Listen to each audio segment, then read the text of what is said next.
Hello everyone, this is my week 4 sketchbook tour of my measuring assignment using the envelope system.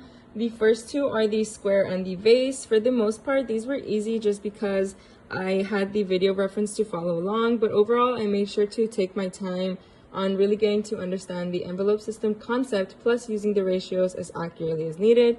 Mr. Jones actually told me that these were a little too wide, which I totally see and kept in mind when doing my next drawings.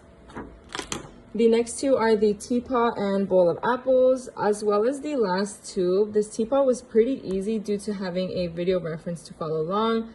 I did have some difficulties with the tip of the lid. It reminds me of the fruit stems that I also struggled with, but overall was satisfied with the result. My process for this bowl of apples was I started with a simple box, then 50-50 the height times width. I found it the easiest to start with the bowl, then find those measurements, then moved on to find where the apple fits within it. Once I found that, the bottom of the apple, I moved on to find the measurement of the top of the apples. This is my favorite one just because I don't think this one was too stretched out like the other ones. And my last two are the triangle and sphere and the 4 objects. This sphere and triangle were pretty easy, even though I did have to do quite a bit of scaling on the proportions to figure out the overall ratios of each object. Again, I started with figuring out the proportions of the sphere to be able to give me the proportions of the overall triangle.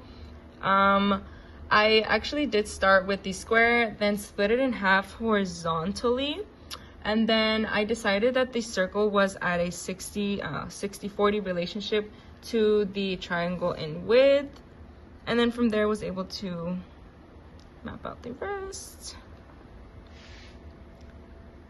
For this last one, I did have a tough time on this one just because there was so many objects and points to find.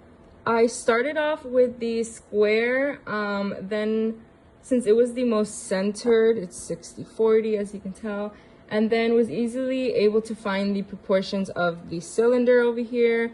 After that, I went on to the circle, well, this side, which was the circle, and the triangle.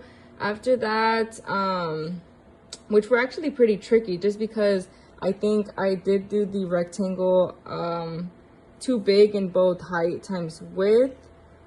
But overall, I think they came out pretty good in proportion. And yeah, that's the end of my sketchbook tour. Thank you.